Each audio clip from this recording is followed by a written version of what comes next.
Thanks for staying with us. Governor Ben Ayade of Cross River State has insisted that the People's Democratic Party, the PDP in the state, is stronger than ever before. The governor made the comment at the hometown of the former governor Liel Imoke in Itigidi, Abi local government area of the state. He explains that there are no cracks, no crisis and no skirmishes in the family as they remain an indivisible entity.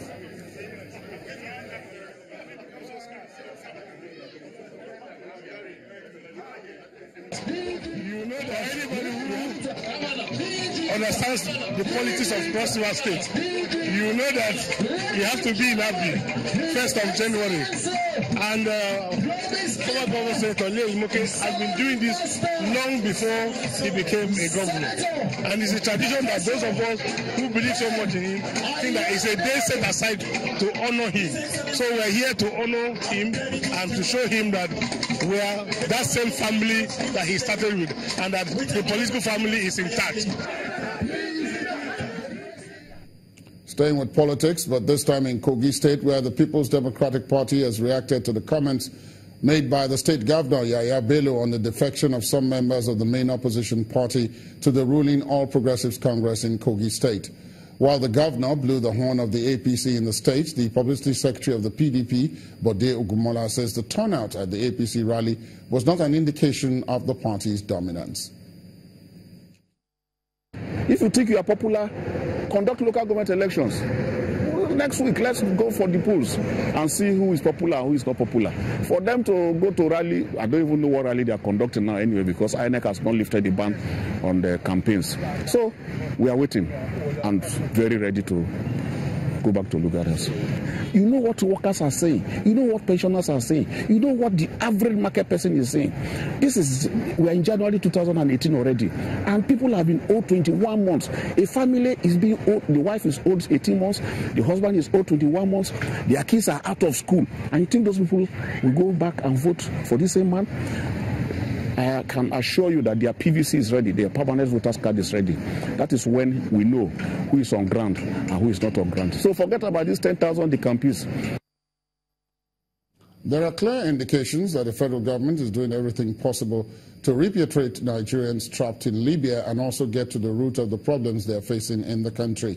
That explains why a delegation led by the Ministry of Foreign Affairs is visiting Tripoli, the Libyan capital, on a fact-finding mission. Other members of the team are the Director General of the National Agency for the Prohibition of Trafficking in Persons, NAPTIP, Julie Okar-Donley, and the Senior Special Assistant to the President on Diaspora Matters, Abike Dabire Erewa. The team will, among other things, hold discussions with Libyan authorities, Nigerian officials, and Nigerians living in Libya, as well as international organizations working on migration issues in Libya. The federal government has facilitated the return of more than 6,000 Nigerians to the country from Libya in partnership with the International Organization for Migration. A long-standing tussle between two communities in Cross River and Ebonyi State over boundary issues has spiraled into a situation where the military hand grenades are being used to destroy homes. Residents of Isobo Taka and Isobo Biko Biko communities of Cross River State claim men from Ofenekwa community in Ebonyi State are to blame for a recent attack on the community, and they are calling for military investigations. Our community report tonight examines the allegations made by some indigents in Cross River State over this dispute.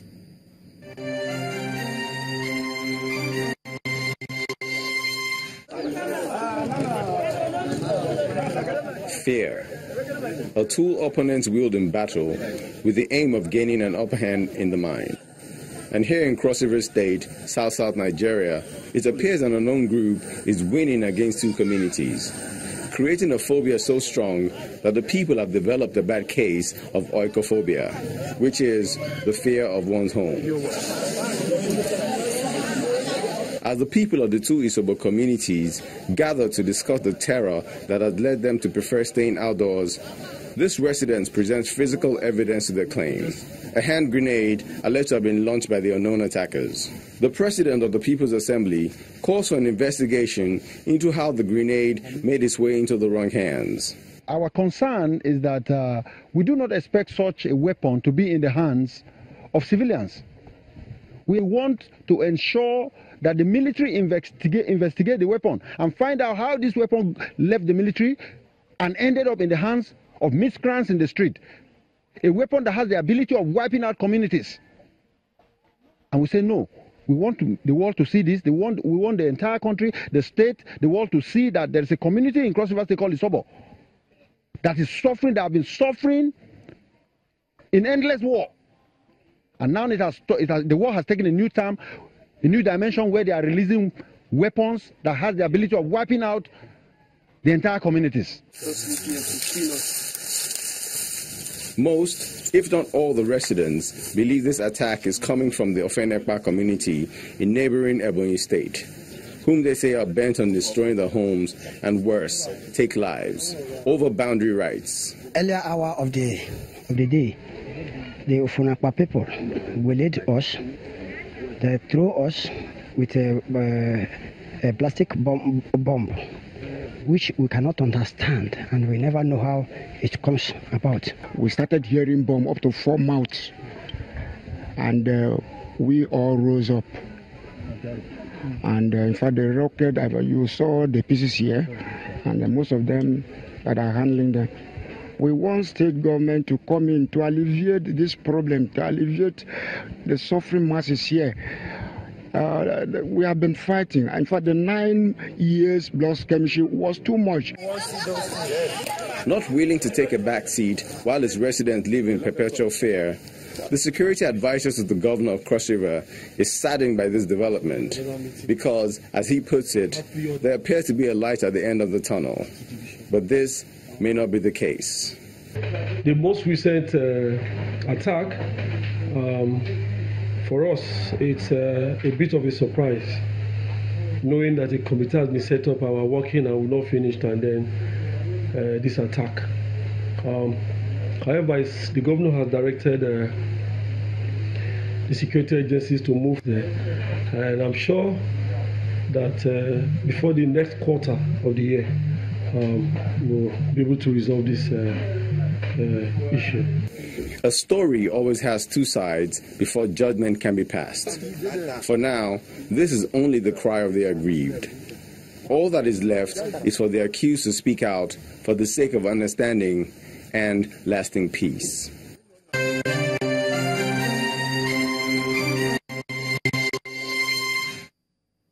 Governor Ibikunle Amosun of Ogun State wants civil servants to be more diligent in their duties and perform better than they did last year as they begin work in the new year. The governor also promised not to relent in his efforts to turn the state's economy around and build on the successes recorded in the previous year. He was speaking while inspecting some projects in the state capital, Abeokuta. Work has started in earnest in Ogun State. Both the state workers and the governor, Ibikunle Amosun, appear ready for the task ahead in the year 2018. After the first Executive Council meeting for the year, the governor leads cabinet members round the ministries at the State Secretariat in Okemoson for an on-the-spot assessment of the structure. After his tour, he appreciates the civil and public servants in the state for their daily discharge of their duties. Clearly, our public and civil servants of Ogun State and in Ogun State were like those that set the parameters, the standard for others to follow. From there, he moves to the abattoir in Lafenwa area of Abeokuta, the state capital, where the butchers are having their New Year anniversary.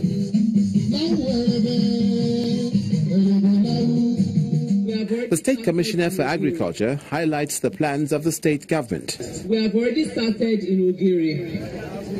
We have plans for this Lafenwa, and the same work we are doing in Lafenwa, we are going to do in Ogiri. We will do in Lafenwa. And more promises roll out from the governor. He's assuring them of better working facilities. We must do it well.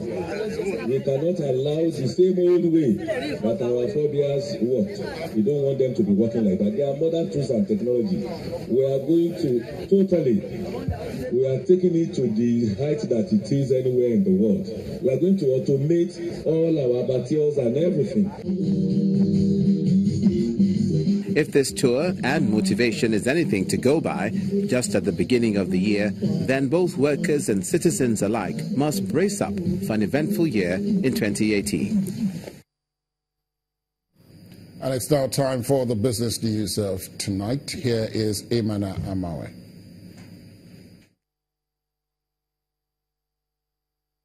You first. First Bank.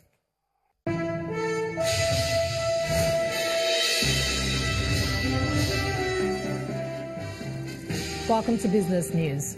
The Infrastructure Credit Enhancement Facility of the Nigeria Sovereign Investment Authority has secured a 10-year, 10 billion naira bond for an independent power company, the Viathan Group. The NSIA InfraCredit announced that the bond, packaged at 16.0% and due for maturity in year 2027, was subscribed by 16 institutional investors comprising of pension funds and insurance firms. The Viathan bond, with a AAA rating, will be listed on the FMDQ OTC's Securities Exchange. Viathan Group looks to deploy the net proceeds of the bond to expand its off-grid power generation capacity by 7.5 megawatts, construct a compressed natural gas plant, and refinance short-term bank loans.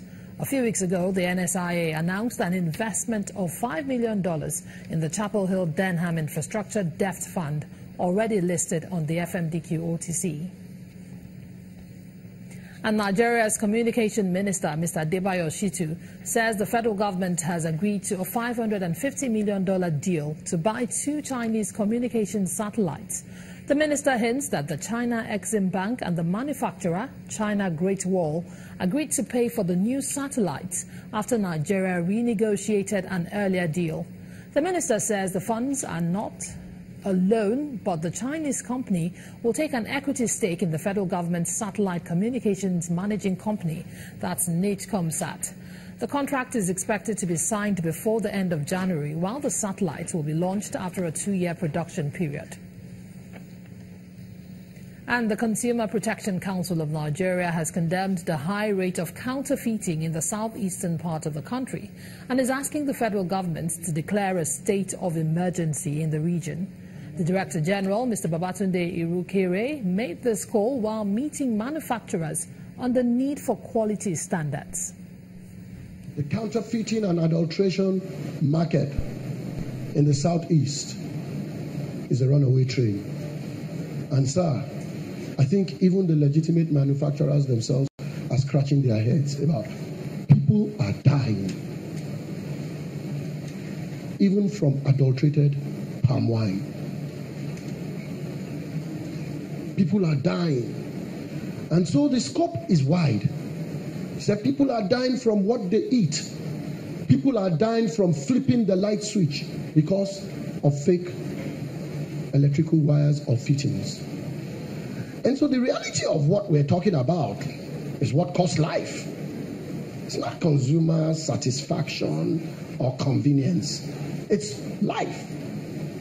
And so I wrote a letter to these other 2 regulators, SON and NAFDAC. I said, we owe it to this nation to even come together and have a conversation about what seems to be this incredible problem. Because I think the federal government should declare a state of emergency in that space of counterfeiting and adulteration. Let's move over to the equities market. The local bourse records its first profit-taking for 2018, just 1 day after notching up by a slim margin. For an overview of today's trading, let's join Chimezie Obiwago.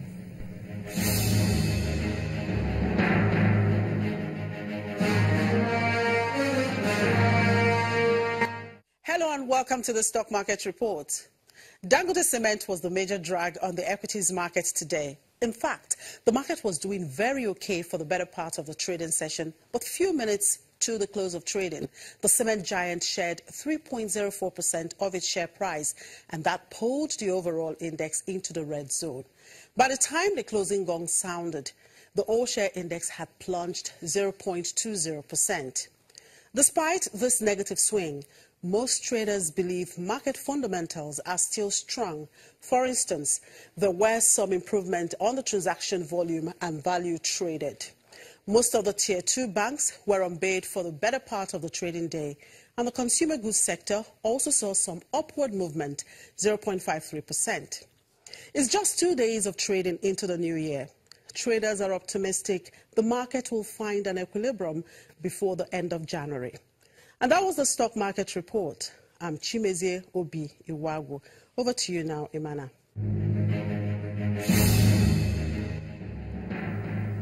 Thank you, Chimezie. On the other hand, it's a positive close for most of the leading world stock markets today, with the Dow, the S&P 500 and Nasdaq at new record highs just a few hours ago, as well as the release of sweeping reforms for the EU's financial sector. Let's see the numbers.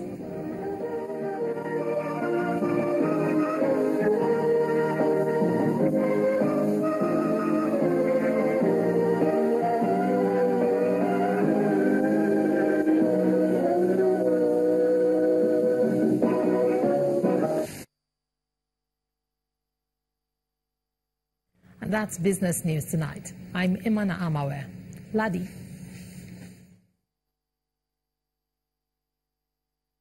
You first. First Bank. Thank you, Imana. Still ahead on the news at 10, former world number 1 Novak Djokovic to play 2 exhibition tournaments next week before deciding on his Australian Open Championship participation. That's on the sports news. Please stay with us.